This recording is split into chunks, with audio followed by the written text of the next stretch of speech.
Wilah ing awi gena mastu Parama Sidhem.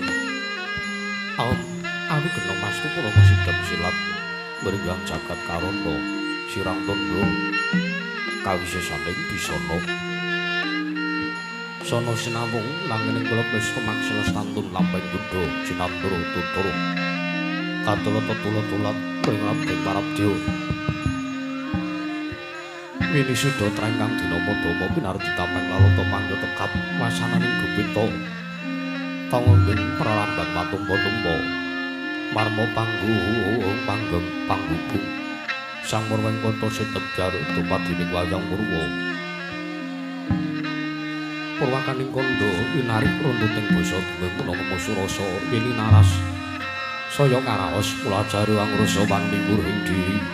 Rasa rumangsa ngrumangsani. Wirjalpo Angilu Kaca.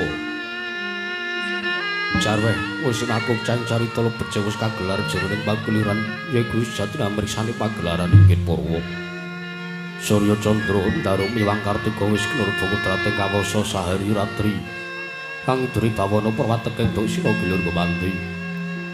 Temadati wetanganing dina sasi warsi windu kang sarpa abad. Tetuk lantang kartu mangkarto isine rambun toya Jawa pati ngrembya dado padheng kutu-kutu walang atuga burun wono yang burun ya dado brana tanpa picalan. Padang taramangan senari Sanghyang Werna ingkang sumur bawani jagat mungging jagat wetan duk mungup-mungup mungging kalingan kerabang perkangkah. Lamun kae jaya dilat-dilato bumi.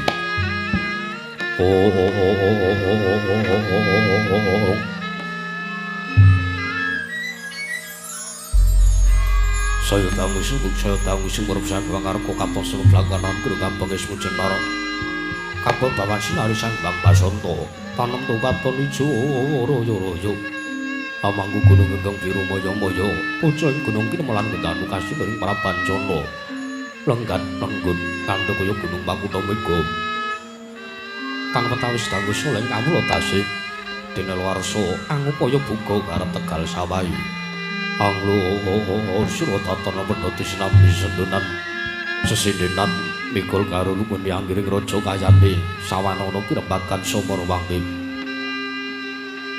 Sanghyang Arka saya tangu sayenggil terus katon melos sinari jagat durung nggegeplat papat lor kidul wetan yang kulon. Sinari jagat kang sami rebuyata rebutejo rebut kekuwung. Pranditatan wonten ingkang amadani kekuwung praja negari ing Astina. Ya negari Gajah Hoya, ing Liman Benawi, ing Guru Janggala.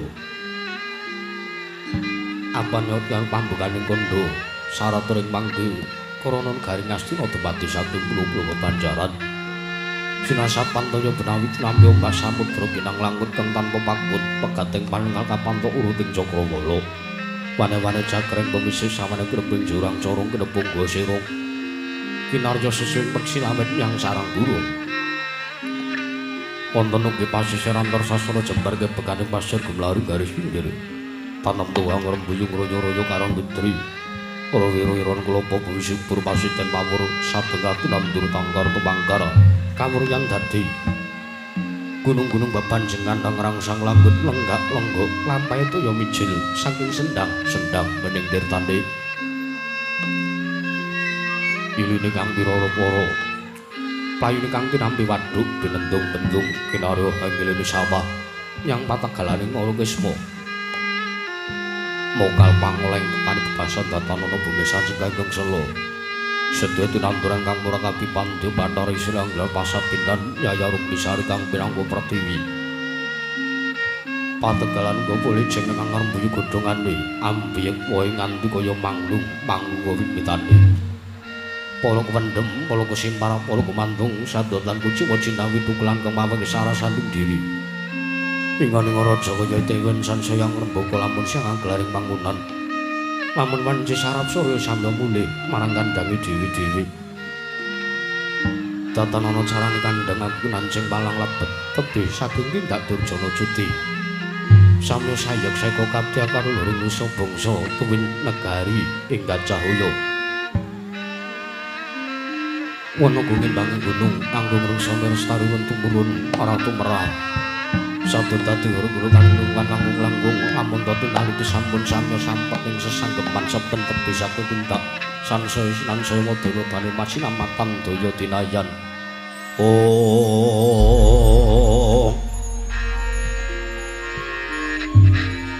kenging binasake negari ing asten walaku semrawake pancik marang jaman bencana panjang kunjung pasir pamukir Jinawi Gemah Ari Pakarto Toto Turto Raharjo Dasanegara kang Dabari Padang Jagate Dhuwur Kuku Seta Tatu Kincarane Turto kasusure Moncong Murjola Sinten wau ingkang asta pusarang adil bangsa negari ing Astina menangira dene camna dasa namaning Sang Nata Dasa 10 nama wis mestani jejuluk Sang Nata Prabu Duryudana ya Sang Nata Prabu Suyudana ya Sang Nata Prabu Jaka Pitana ya jejuluk Prabu Jaya Pitana ya Sang Kurawendra ya Sang Dastarastratmaja ya Sang Dastarata-Simi ya Sang Gendari Suta ya Sang Tripamangsa ya jejuluk Prabu Gandharya nalika semana rata ing Astina sampun katon mijil wonten madaring sangka aning madaring Datulaya Praja sineba sangganing para kawula tasih nayaka Nyang Punggawa tegambar blabar yaya samudra tanpa tebi lasinta ingkang keparang caket dene mangarsa wonten lenggaman sapempengenaning Sang Nata nenggih pepatih rangka dalem negari Astina pitaleming plasa jenar nenggih Sang Repyana Patih Hari Senggundi ya Harya Suman ya Raden Trigantalpati sidhem jroning pasowakan ya pasowanan pasasat Gundam Bararum dadi pratandha rawuh nuju negari Ngastina pandhitung saka lima Sang Tampa Begawan Durna ingkang amangkaraken mlinggahipun Senopati Tetwangganing Praja negari Gajahya nenggih Sang Narpati Karna Basusila ing Ngawangga ya Sang Suryatmaja ya Surya Putra tan kantun Pangeran Pati negari Ngastina ingkang katon sowan nenggih Sang Raden Arya Kartamarma satring tirta tinalang Pertiptem tatanana bane walang alisik tatanana janung kang wani anyabawa muhung sabanira Sang Nata Prabu Duryudana ingkang tansah ditenggo dina rantu dening sanggaring para kawula tasih tuwin sanggaring para sepuh pramila sangya para kawula samya gandeng pasisiran jejel riyel arepet pepet pipit prasasa tetepan nenggul tatanpa sela labet sekathing para sepuh ing jayam ludak gendera rontek umbul-umbul kekiterangan danu yayang penting bangsa labu payung megar mendi jamur barat ing bangsa rendeng tombang ngrako jati ngaraning bangsa katiga prandening tinggal tidhem jinem madaning pasewakan negari ing Astina nadan kondo antoten basan rotatal mampakapiar sumung swarang pandhawa pangling waranggana dadi pratandha beliau Sang Prabu Duryudana arsa medhar sabda pangandika ingkang dereng kapedharing lisan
Dewang Sukmana mangadili nuwi. Ana sasmintaning sun jagat wasisaning Bathara. Nun mangke Paman Pati Arya Sanggundi. Paman Pati Arya Suman. Ayo dadake kaget pekenira si Paman Pati Arya Sanggundi. Dene sira ingsun bijana ngarsaning manira. Paman Pati Arya Suman. Kawula ana ninggih Dewaji sesembahan kula. Pengayoman kula wonten ing Madyapada Prapting Delahan Gusti kula Sang Nata Anggir. Anak Prabu Duryudana. Anak Prabu Jaka Pitana nggih kula nyadhong dawuh. Nadan inggih bapa ing kepatihan sowan ngabiyantara katimbalan wonten ngarsa paduka. Kawuningana ing Jawi sanget watos sing manahipun ingkang bapa ing kepatihan. Pindhong ibaratipun ron salomba pinansiring alun-alun kumitir kang acaruk mas. Nanging mugi dados ing kawuningan nggih. Sareng kula caket wonten ngarsa paduka Anggir Prabu Jaka Pitana. Manahipun ingkang bapa ing kepatihan tebih saking raos kemarasan Dewaji. Pengayoman kula wonten ing Madyapada. Anak Prabu Suyudana kepareng ingkang paman ing kepatihan nyadhong dawuh nggih. Kawula ana ninggih.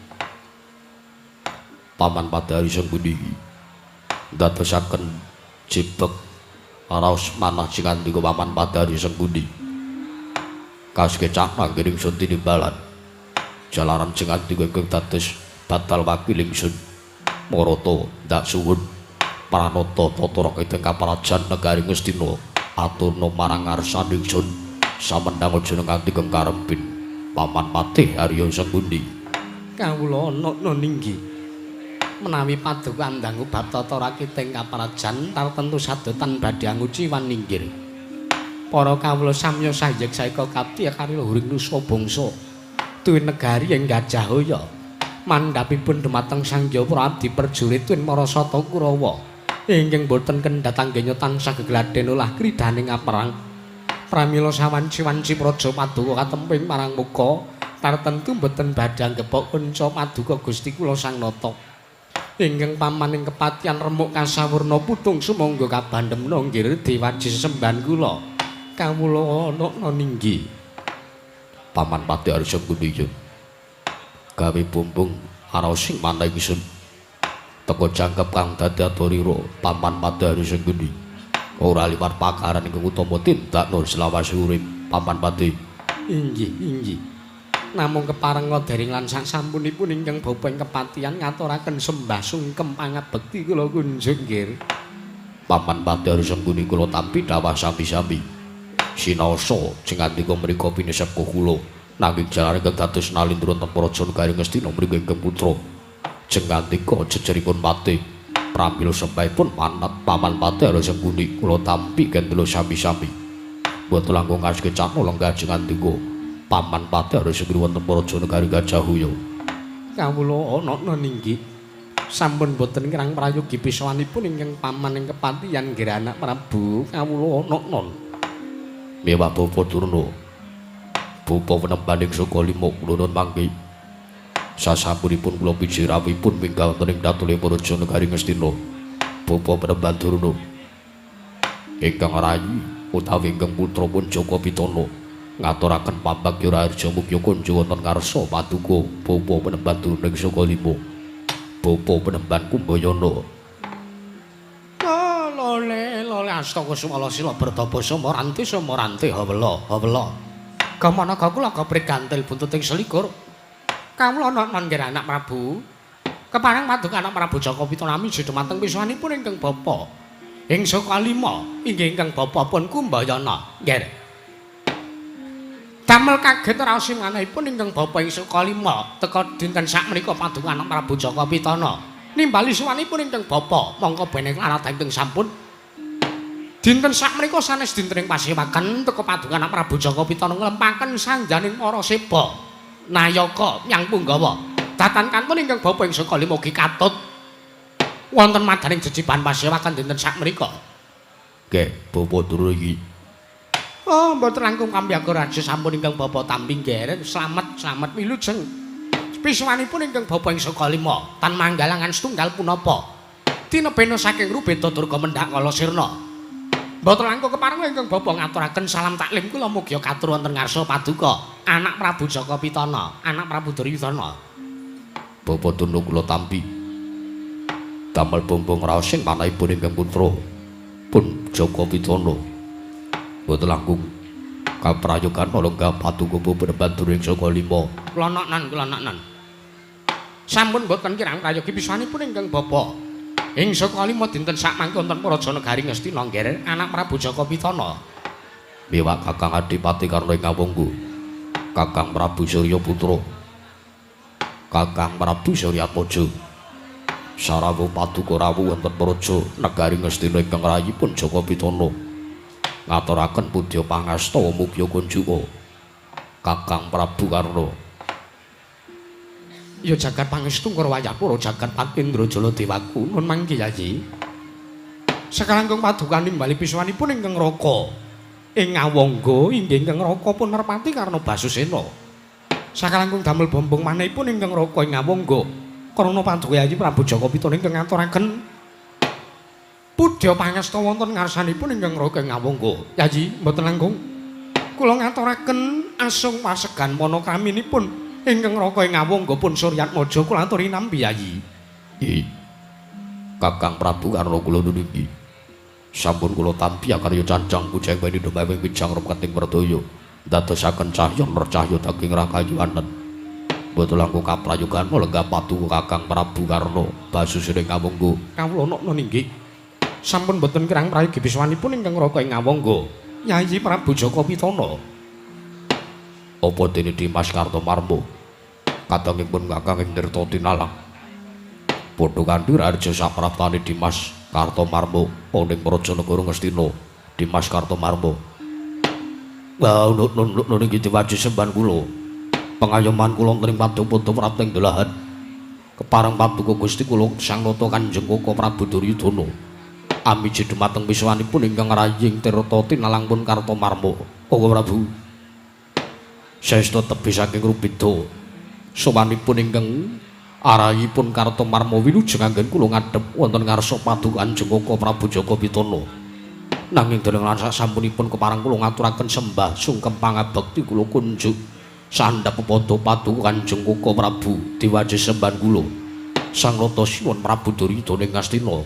Sinuwun yo Dimas Kartomarma tak tampa gawe lega-legawanipun Kakang ora liwat pangestunipun Kakang Wetampanono Dimas Kartomarma. Baunukna niki. Pareng pangestu paduka badhe kula cancang puceng weni dumawing wijang rumeketing werdaya sinuwun. Sartane padha tatanan barisaning Purwati Bala ingkang padha gantung sibu. Aja nganti ingkang padha saur manuk jenenge senedya mbabarake wigatining pasewakan. Baunukna niki.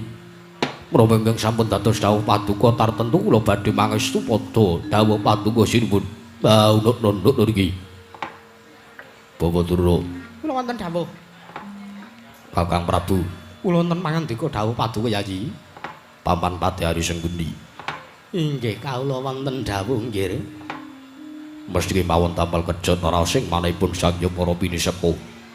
Jenyatanipun dinten menika sanes dinten ing pasewakan Negari Ngastina. Teka kula ngawontenaken pasewakan wonten Praja Negari Ngastina Bawa Durna. Sewu-sewu kalepatanipun ingkang putra pun Jaka Pitana kula tadhawadana. Oh, nyuwun pangapunten lho nggih.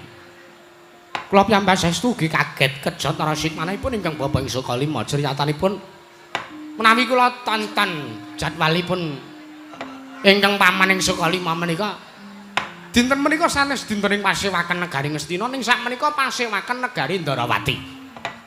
Nggih. Ning gandeng panyuwunan saking pendalipun Mbah Mudin. Kula namung kantun nderek kemawon ka anak Prabu. Mekaten. Iya. Malah kula nyadong dawuh timbalan paduka sareng kula ngadhep wonten ngarsa paduka anak Prabu Jaka Pitana. Keparenga lilana sekolan penggalih paduka anak Prabu Jaka Pitana. Ingkang bapa nedya nganglungaken janggane lingaken karna. Mastuti sabdatama dawuh paduka angger Prabu Jaka Pitana ngger anak angger Duryudana. Ih. Semanten ugi ingkang Raka ing Ngawangga yayi. Mboten tebih saking pangandikanipun Bapa Durna, kula namung badhe nyadong dawuh timbalan paduka. Ingkang Raka badhe anungsung werta wonten praja negari Ngastina wonten wigatos menapa tuwin wonten pangandikan punapa saking Paduyayi Prabu Jaka Pitana jernyatanipun menawi estu dinten sakmenika dinten ing pasewakan negari Ngastina tartentu Paduka Anak Prabu Jaka Pitana badhe paring cecala langkung rumiyin dumateng sangjaning para pinesepuh ingkang sami sowan sebo wonten ngersanipun Anak Prabu Jaka Pitana. Inggih nggih. Malah ingkang paman ing kepatihan kula nyadeng dawuh awit nuwun sewu gandeng sanes dinten ing pasewakan niki wau rak ming dadakan Paman Harya nggih ngantos kula le nyamaptake unjukan nyamaptake jatah rokok niki wau ngantos grobyakan lho nggih ning alhamdulillahipun pikantuk surya 3 slop niki Paman Harya iki nggih pramila kula aturi paring dawuh sabda tama Paduka Anak Prabu Jaka Pitana menika badhe paring dawuh napa ingkang pamaning kepatihan badhe samapta ing gati sawegaing diri mastuti dawuhipun Paduka Anak Prabu Jaka Pitana kawulanaknan Bawa Durna kula wonten dawuh nyuwun pangapunten masih mawon Bawa Durna mriku jalaran piyai ingkang sampun wasis waskita ing esti sampun tumus babakan kebatinan tartentu ki sampun priksa dumatal getaring manahipun ingkang putra pun Duryudana ing Ngastina awit sampun katingal saking cawusipun guayanipun ingkang putra nuwun sewu lho nggih nuwun sewu ngibaratipun jernyatanipun ingkang bapa menika ngibaratipun wonten tetembungan timun wungkuk jaga imba kula menika wonten mriki kula namung kula temandang menawi kula dipun butuhaken. Kula mlaku menawi kula dipun dhawuhi. Menika. Pramila senajan ingkang bapa menika mangertosi dumateng perkawis menapa ingkang dipun gembol wonten samadaning manah Paduka Anak Prabu Jaka Pitana. Menawi kula mboten dipun dangu, menawi kula mboten dipun sunguni priksa. Oh, kula mboten mantun lho, nggih. Kula mboten mantun. Jernyatanipun kula ajrih lan walatipun Anak Prabu Jaka Pitana. Bapa Durna iki pramila samangkang kula sampun dangu dumateng Paduka Pupu Durna. Kepareng kula aturi midhangetaken aturipun Kang Putra. Iya. Sejatosipun kula mriku namung bingung manggalih babagan kawontenanipun Sanghyang Para Kawula negari Ngastina. Ingkang sampun wonten Sabta Candra rikalanggan sakmenika kaya dene negari keketapan pagebluk. Jalaran kathah sangyaning para kawula ingkang esuk lara sore ketewasan sonten saged tinjang kapraloya tuwin kathah Sanghyang Para Kawula ingkang sami ngeluh sami sambat sebut ngawara prasasat kayata dene wis gagal cabar wigar anggenipun ingkang putra pun Jaka Pitana dados Nalindra wonten praja negari Ngastina kaya-kaya yen to sinengguh dening Nalindra utawa wong liyandrayan sanjabaning rangka negara Ngastina Duryudana kae ratu kang pinethara nanging teka ora isa mrenata kanane ora isa nata kanane para kawulane nganti kanane padha melet-melet kaya mangkono Duryudana mung meneng bae Bawa Durna saestu kula menika bingung sejatosipun jalaran lan sababipun menapa wontene negari Ngastina ketaman pagebluk kamangka kula ki sampun wungsal wangsul marambah makaping-kaping pados syarat srana kinarya waluyaning praja negari Ngastina cabaraning damel gagar wigar tatarantung harya nuwun sewu menapa Paduka Anak Prabu Jaka Pitana sampun nyobi sampun jajal ngrawakun Sanghyang Para Pinesepuh pandhita ingkang wasis waskita ing Esti kinarya nambah renganing praja wonten praja negari Ngastina gagal nuwun sewu menapa sampun dipun ruqyah kawula wonten praja negari Ngastina menika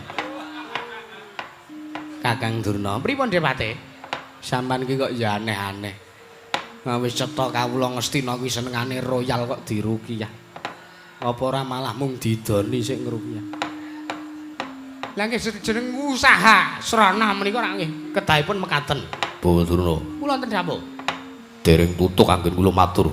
Nggih.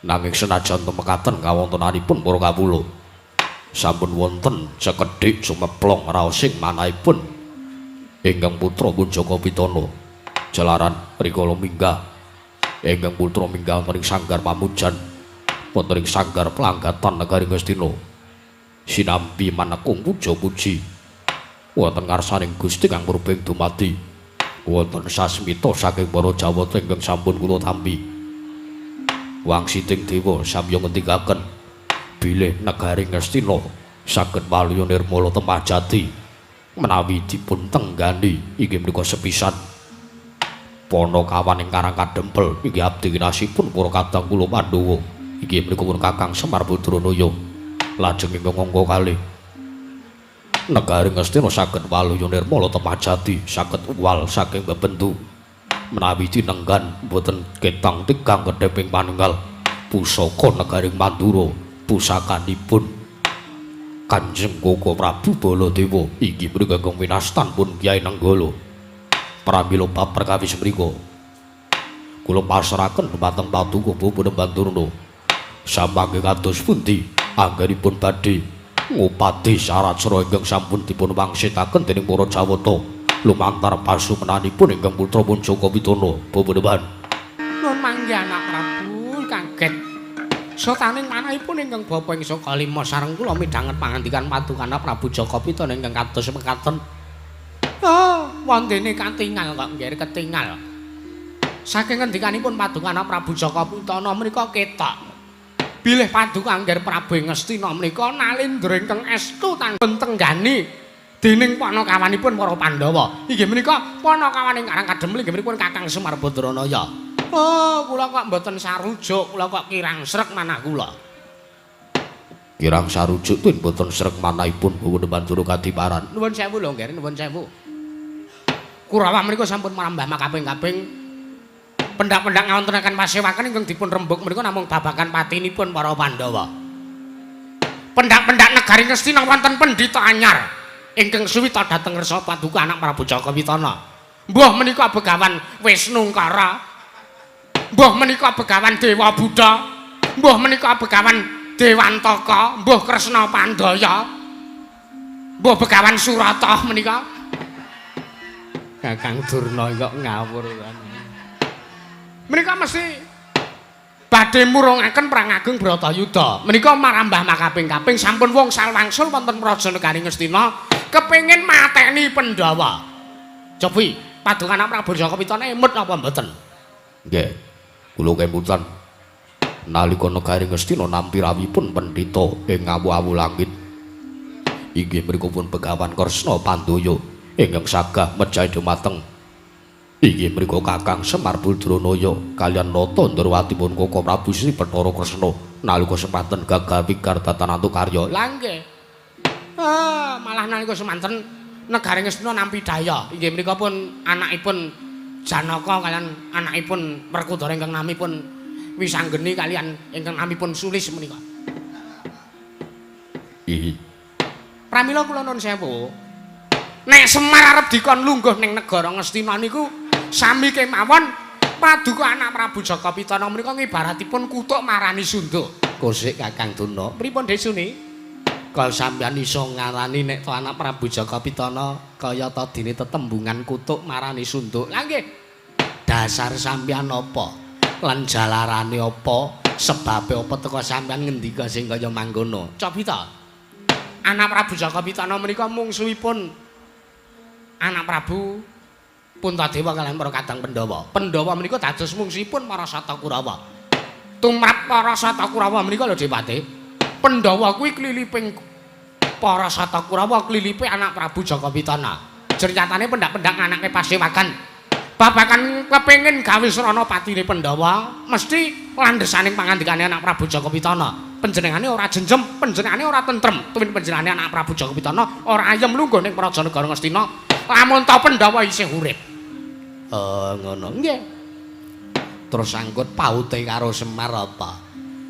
Hubungane karo Le Kurawa arep mboyong Semar teng Praja Negara Ngastina niku napa? Sambung rapete napa? Wong niki mengke niku Parasata Kurawa niku mboten kok ajeng nyambat Pandhawa. Parasata Kurawa niku mboten badhe Iya kuwi ora-orane nek engko Kurawa njaluk tulung karo Pandhawa. Sing dijaluki kaya to ngendikane anak Prabu Jaka Pitana, sing dijaluki tulung kuwi sepisan Kakang Semar, sing ping pindhone anak Prabu Baladewa. Kinarya Srana maringake ngambil wujuding Kyai Nenggala kinarya nambarenganing Praja Negara Ngastina. Dipate, kula Kakang. Sampeyan niku pun kula kandhani kaya ngeyel. Niki mengke niku mboten wurunga. Wong nuwun sewu lho nggih, nuwun sewu lho anak Prabu. Bawa turu katiparan. Mboten kateges kula lancang, mboten kateges kula nyemoni dhumateng patung anak Prabu Jaka Pitana. Kula gi pikantuk wangsit ingkang sami kalan mawa ingkang dipun tampi dening anak Prabu Jaka Pitana. Kula gi nampi pangandikanipun para Jawata bilih Semar kedamapan wonten Praja Negari Ngastina kaliyan Nenggala kedamapan wonten Praja Negari Ingkacahya. Menika ugi ingkang bapa tampi saking ngendikanipun Iwang Biku lan Bathara. Sapa ya kaya? Sampeyan iki piye ana nampa wangsit kok ora kenal karo dewane lho nak. Jernyatanipun namung dumeling wonten ing talingan, dumeling tanpa wujud kok Depate. Oh ngaten. Rikala semanten dewa paring dawuh kaliyan ingkang bapa ing Kalima. Begawan Durna. Kae atine Nalendra kita. Ya ratu Gusti kita. Kengaran Prabu Duryudana kae wektu dina sak mengko nedeng peteng penggalih. Jernyatane merga gagas marang kanane Sangya para kawula dasane Praja Negara sing teng taman Pagebuk ingkang rikala semana nampa bebendu nampa welaking dewa. Ning rikala semanten mboten kok dewa paring dawuh. Durna negara Ngastina bakal tentrem yen to tinunggon Semar. Menika mboten. Nanging dewa paring dawuh menawi Semar menika dipun pidana.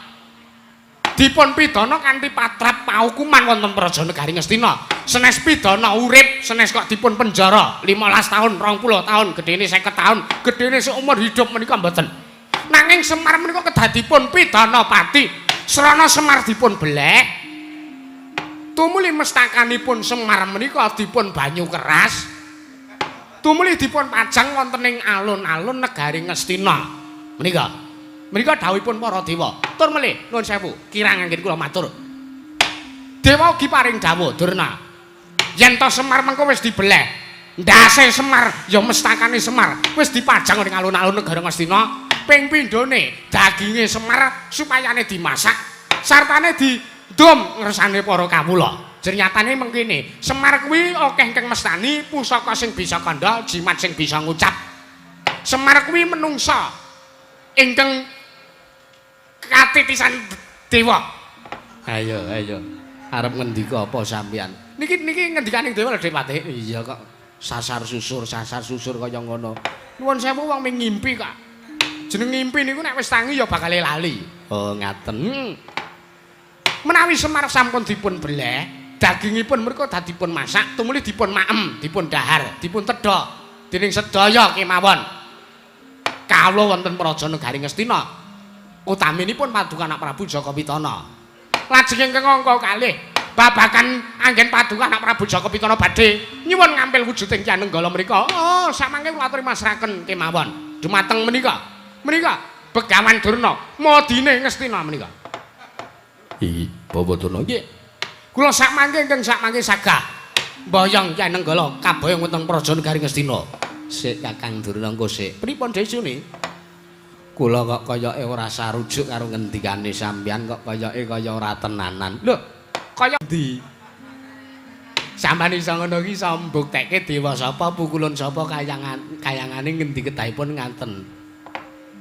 Engko kek sing paring dawuh karo sampeyan kuwi Betari Durga. Dudu Depate dudu. Wong sing ngendikane iku suarane gedhe kok. Suarane gedhe. Kaya wong telepon nika. Oh, ngaten nggih. Kaya kula nek telepon sing bedhug nika. Oh, ngaten nggih. Ora mungkin nek Betari Durga mboten mungkin. Oh, nggih. Mriku kula aturi menggalih, Ger. Kula aturi menggalih. Babakan kados pundi anggenipun badhe mejahi dhumateng pun Semar Badranaya. Kakang Prabu karo majeng anggenipun lenggah. Sajak badhe wonten atur pangandikan. Yayi Prabu nuwun mangke. Kakang Dipati karo ning ngawung Katiparan. Kula kinten sareng kula midhanget pangandikanipun Bapa Durna kaliyan ngendikanipun Paman Sengkuni menika kula kinten kok sareng kula petung sareng kula rasa. Menika namung boten tebih kalan aturipun bayi. Wong jenyatanipun nuwun sewu.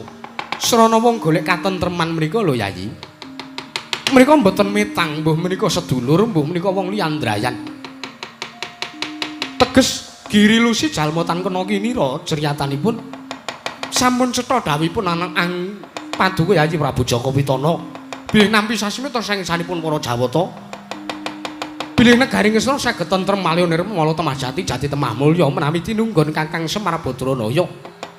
Kaliyan tinunggon pusaka Kyai Nenggala kagunganipun Kakang Prabu Baladewa. Nggih. Nanging nuwun sewu. Kula badhe nyuwun priksa. Miterat Kakang Prabu Karna pangandikanipun bubuturing kados mekaten mriku. Kinten-kinten mahanani menapa mboten dumateng katuran wonten praja negari Gajah Uya. Mboten. Kula kinten miturut pangraosipun nata ing Awangga. Jenyatanipun nuwun sewu. Mboten kateges kula menika badhe umuk, kula menika mangertosi dumateng legetanipun pendhita ing Sukalima menika kula ngertos. Kula menika priksa, kula menika sampun mangertosi, kula menika pun dong. Yen to sejatine pendhita ing Sukalima menika namung badhe kepengin njlomprongaken Paduka Yayi Prabu Duryudana. Menika jatosipun namung kepengin mblithuk ngendikanipun Bapak Durna menika tansah ngelincipi carang papak icuk-icuk kono icuk-icuk kene. Adu kono adu kene. Pramila tinimbang mung lenggah teng negara Ngastina mung ngecapah kok kian ngomong nanging ora ketok nyatane. Yayi samangke kula aturi nyawang kridanipun Senopati negari Ngastina nerpati karna basusane Awangga. Kula samangke saged boyong Kakang Semar Badranaya.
Trompok marwa sing sang katriku mulung mangrembak ing wadya karata kura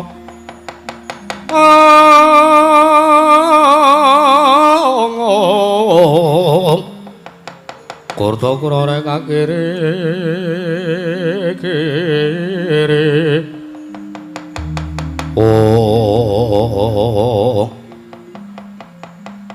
jagat pangestu-ngara Bapak Durna. Nun.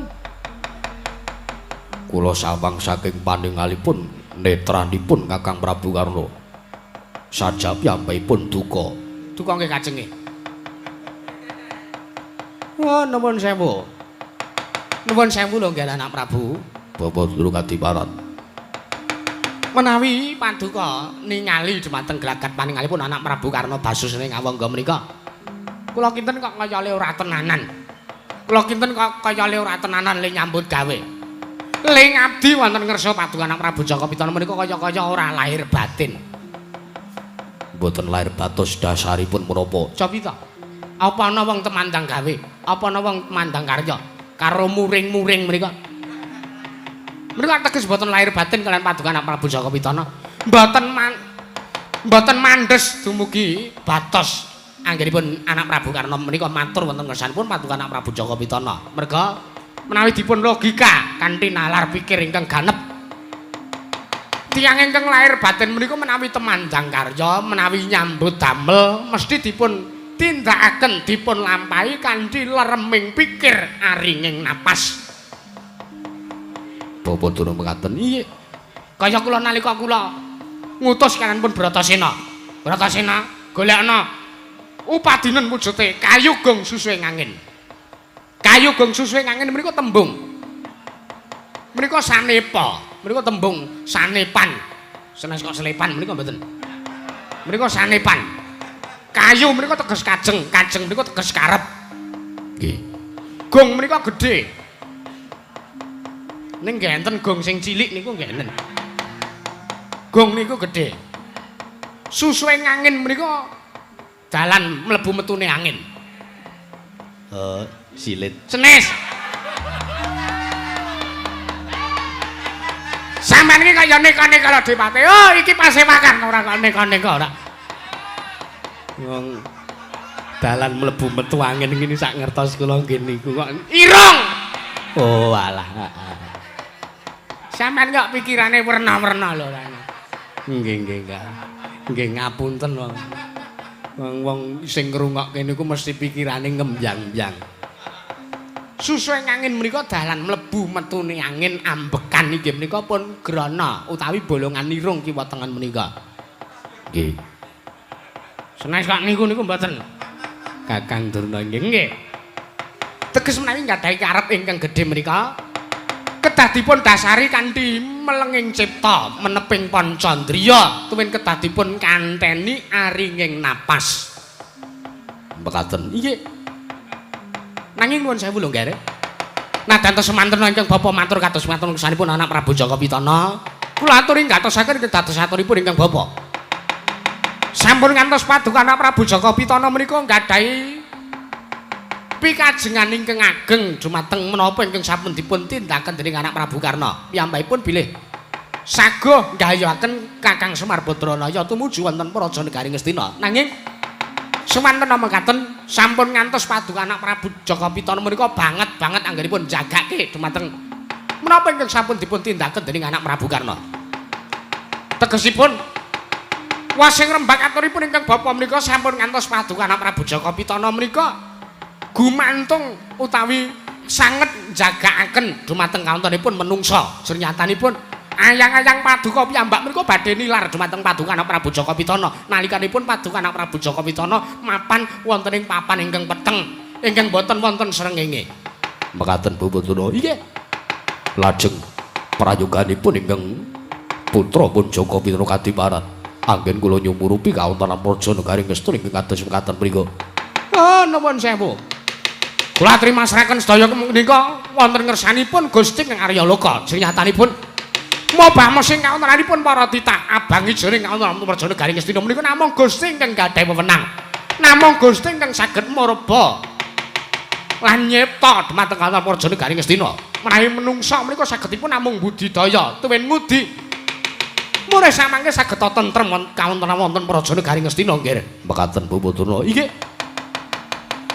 Menapa sakintenipun wonten dawuh saking Paman Pati Arisanggundi. Nggih, nuwun sewu. Paman Pati Arisanggundi kadiparan. Sareng kula pitung Kakang Durna ling ngendika kaya dakik-dakik kaya ngono kuwi janjane ya mung ora ana nyatane. Mboten wonten nyatanipun liripun kados pundi? Kakang Durna ki maido anak Prabu Karna. Merga le temandang ki sajak ora lahir batin, le temandang karo nesa-nesu. Le temandang karo kemrungsung kuwi wis dipaido karo Kakang Durna. Mekaten inggih. Nanging Cabita napa sekintenipun Kakang Durna menika ngaca dumateng diri pribadinipun piyambak. Kakang Durna ki maido anak Prabu Karna Basusena ning mbok kula aturi nyawang nggih. Kula aturi nyawang. Lenggahe Begawan Durna teng Praja Negara Ngastina niku napa sekintenipun migunani nek wong isane mung ngomong ngibarat tetembungan jarkoni isa ujar ora isa ngakoni napa sekintenipun menika wonten ginanipun wonten Praja Negari Ngastina nggih.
Kula aturi nyawang.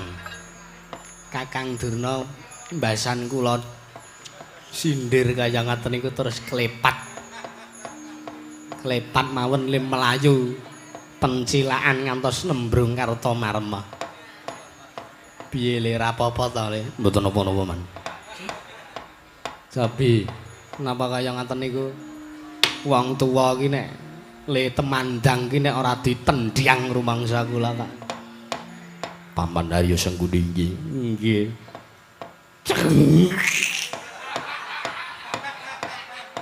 Sampeyan mriku kenging napa? Kula kok seneng banget karo Kakang Durna. Ngerti wong kendandapan niku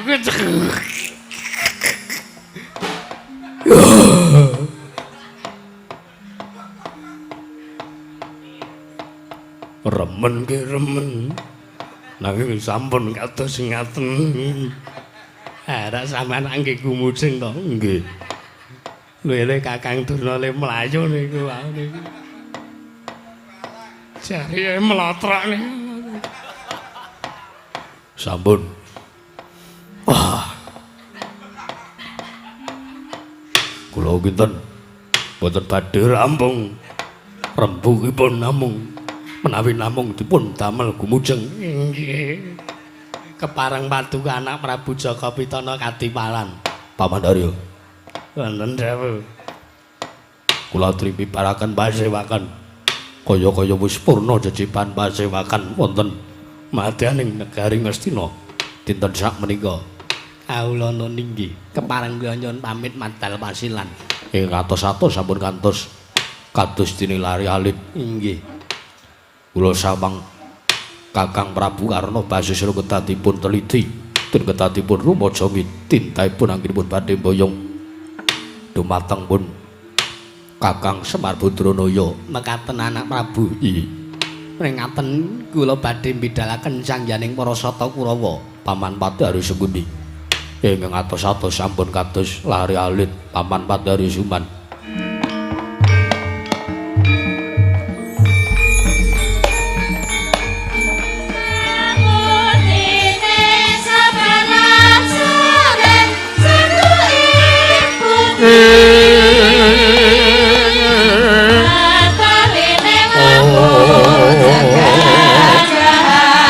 Minum satu kuing